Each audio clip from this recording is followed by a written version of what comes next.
Good morning students, myself Pooja Singh from civil department.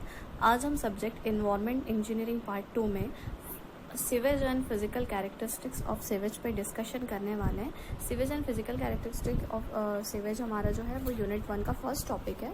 And साथ ही हमें first unit में estimation of sewage and amount of sewage पे भी study करनी है। एंड फिलहाल अगर हम बात करें सीवेज की, तो सीवेज एंड सीवरेज ये दो वर्ड्स होते हैं जो आपस में कोरिलेट करते हैं। तो अगर हम सीवेज पे डिस्कशन करें तो सीवेज हमारा होता है क्या, it is a liquid form of waste organizing from all the domestic and industrial sources. It means जितने भी डोमेस्टिक एंड इंडस्ट्रियल एरिया से जितने भी लिक्विड फॉर्म में वेस्ट जनरेट होते हैं उसे ही हम सीवेज कहते हैं। In other word we can also say that waste water generated in homes, industries and agriculture field and other human activities is called sewage. Human activities, agriculture field, industries से जितने भी लिक्विड फॉर्म में wastage अगर हो रहे हैं उसे ही हम सीवेज कहते हैं।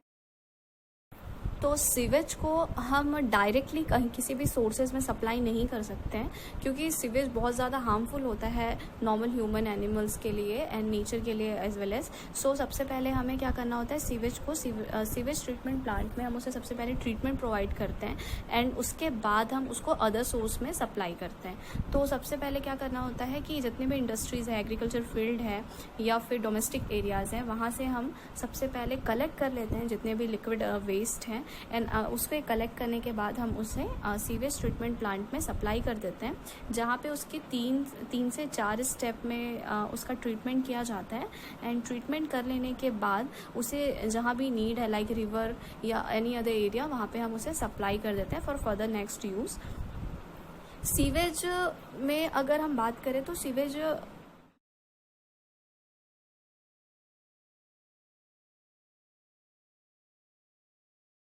की अगर हम बात करें तो जो डोमेस्टिक एरिया है वहाँ से सबसे ज़्यादा लिक्विड वेस्ट हम कलेक्ट करते हैं, लाइक सोपी वाटर हो गया या हाउस क्लीनिंग वाटर हो गया, किचन वाटर हो गया। ये सारी चीज़ें जो है वो सीवेज के अंडर में आती है। तो बेसिकली सीवेज को 3 कैटेगरीज में डिवाइड किया गया है। फर्स्ट हमारा होता है फिजिकल, सेकेंड होता है केमिकल एंड थर्ड होता है बायोलॉजिकल। तो फिजिकली कैटेगरी में जो हमारा हम इसमें जो स्टडी करेंगे जो कि temperature, colour, smell, solids, turbidity, इन सारे टॉपिक से रिलेटेड जो चीज़ें हैं वो फिजिकल कैरेक्टरिस्टिक्स के अंडर आती हैं। सेकेंडरी हम केमिकल की अगर बात करें तो केमिकल में BOD, COD, nutrients and dissolved solids, ये सारी चीज़ें जो है वो केमिकल के अंडर में आती है। एंड थर्ड पार्ट हमारा होता है biological. And in different characteristics के बेस पे ही सीवेज का ट्रीटमेंट किया जाता है। Like physically temperature, colour, smell, solid के बेस पे हम ये जज कर सकते हैं कि हमारा सीवेज जो है वो फ्रेश है या फिर वो काफ़ी पुराना है। तो अगर हम इसके फिजिकल कैरेक्टरिस्टिक्स की बात करें तो इसमें सबसे फर्स्ट हम डिस्कस करने वाले हैं टेम्परेचर पे। So the temperature has an effect on a biological activities of bacteria present in sewage and also affects the solubility of gases in sewage. It means हमारा जो सीवेज होता है उसका टेम्परेचर जो होता है वो ऑलरेडी राइज होता है, बिकॉज ये हाईली ट्रीटेड होता है या उसमें बहुत सारी चीज़ें ऐसे मिक्स होती हैं जो उसके टेम्परेचर को क्या कर देती है, बढ़ा देती है। बहुत सारे मिक्सचर ऑफ गैस या ऐसे बैक्टीरिया जो उसमें ऑलरेडी प्रेजेंट होते हैं जो उस चीज़ के टेम्परेचर को राइज कर देते हैं। And in addition of temperature also effect the viscosity of sewage. और इस टेम्परेचर इफेक्शन की वजह से क्या होता है, जो विस्कोसिटी है वो सीवेज की वो भी इफेक्ट होती है, which in turn affect the sedimentation process in its treatment. जो कि हम सीवेज ट्रीटमेंट के जो सेडिमेंटेशन प्रोसेस होता है जिसमें इसके बारे में हम स्टडी करते हैं। And the normal temperature of sewage is slightly higher than the temperature of water because of heat added during utilization of water. जो नॉर्मल टेम्परेचर होता है वाटर का, उससे हमारे जो सीवेज का टेम्परेचर होता है वो थोड़ा ज़्यादा होता है, बिकॉज जब जो भी वेस्ट होता है, वेस्ट हम यूटिलाइजेशन करते हैं जिसका भी, इस वजह से जो वाटर है उसका जो टेम्परेचर है वो ऑलरेडी राइज हो जाता है। So increase temperature can cause a change in fish species and are present in water bodies. इसकी वजह से जो वाटर बॉडीज में जो भी इंसेक्ट्स है या फिश स्पेसीज है जो इफेक्ट होते हैं। सेकेंड पार्ट में हम बोल सकते हैं similarly oxygen is less soluble in warm water while some species of aquatic life population increase with temperature causing more demand of oxygen and result in depletion of dissolved oxygen in summer. Similarly, sudden change of temperature cause mortality of species. तो ये जो temperature है वो बहुत ज़्यादा effect करता है हमारे वाटर को। तो हम सीवेज को डायरेक्टली हम कहीं पे भी सप्लाई नहीं करेंगे। ये उसका जो टेम्परेचर राइज हुआ है उसमें जो भी अदर चीज़ें प्रेजेंट है, सबसे पहले उसका ट्रीटमेंट किया जाता है एंड ट्रीटमेंट करने के बाद ही हम उसे फर्दर आगे प्रोसेस के लिए सप्लाई करते हैं। एंड हाई टेम्परेचर की वजह से बहुत सारे ऐसे फ्लॉज होते हैं, इफेक्ट्स होते हैं, जैसे कि the viscosity of sewage reduce the higher temperature and this effect the efficiency of sitting tank, है ना। Second one is the solubility of gases decrease with the increase in the temperature. जो solubility होती है वो temperature increase होने की वजह से क्या हो जाती है, डिक्रीज हो जाती है। As well as the biological activities increase with rise of temperature up to about 60 degree Celsius and this characteristic of temperature effect the design of treatment unit and their efficiency, जो कि हमारे जो treatment unit के design और efficiency है उसे effect करती है। तो सेकेंड फिजिकल कैरेक्टरिस्टिक हमारा जो होता है सीवेज का वो होता है कलर। तो कलर जो है, the colour of sewage can normally भी डिटेक्टेड बाय नेक्ड आई। हम उसे नॉर्मली देख के ये जज कर सकते हैं कि ये जो हमारा सीवेज है वो फ्रेश है या नहीं। सो जो and it indicates the freshness of sewage. If its color is yellowish gray or brown light, then it shows that our sewage is fresh. It means अगर वो yellowish gray या light brown color में है तो ये indicate करता है कि हमारा fresh sewage है। And in other words, if the color is dark brown, it indicates slate and septic sewage. अगर जो हमारे sewage का color dark brown है तो वो stale या फिर जो septic sewage है उसे indicate करता है। Similarly, if industrial sewage of any other color is being discharged into the sewer, the color of the resulting mixed sewage will be different and darkness of the color indicates a higher concentration. जैसे जैसे हमारे sewage का colour ज़्यादा dark होता जाएगा वो बहुत ज़्यादा हाईली कंसनट्रेशन को डिनोट करेगा।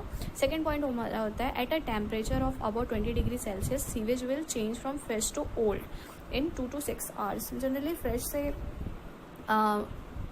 ओल्ड जो सीवेज है उसे कन्वर्ट होने में 2 to 6 hours लगते हैं, बिकॉज जो बैक्टीरियाज होते हैं, जो भी वायरस प्रेजेंट है हमारे सीवेज में, वो धीरे धीरे जो हमारे वाटर में ऑक्सीजन प्रेजेंट है उसके साथ वो घुल करके उसे कम्प्लीटली पॉल्यूटेड बना देते हैं। थर्ड हमारा होता है the old sewage is converted to dark grey and black colour due to anaerobic activities known as stale and septic colour.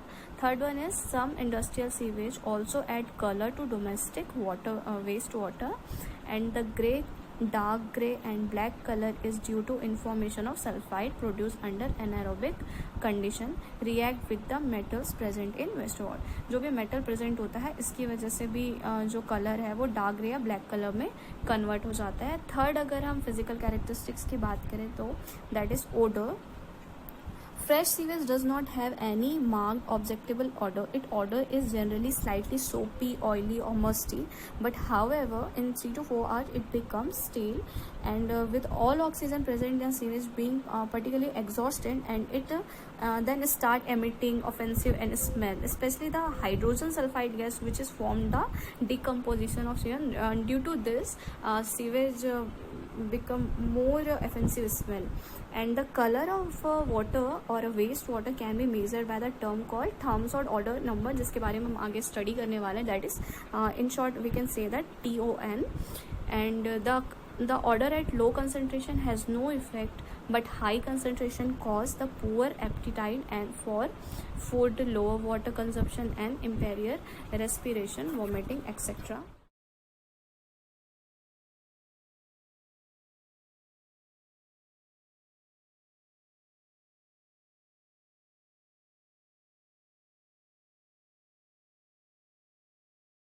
Further जैसे अगर हम बात करें जितने भी उसमें इम्प्योरिटीज़ प्रेजेंट है हमारे सीवेज में, और उसका उसे हमें रिमूव करना बहुत ज़रूरी होता है, बिकॉज हम डायरेक्टली उसे कहीं पे सप्लाई करते हैं तो ये बहुत सारी चीज़ों को इफेक्ट कर सकती है। तो जो हम सीवेज ट्रीटमेंट्स प्रोवाइड करते हैं, तो बेसिकली सीवेज ट्रीटमेंट अगर हम प्रोवाइड करें तो इसके 4 स्टेजेस होते हैं, जिसमें सबसे like preliminary treatment, primary treatment, secondary treatment and final treatment.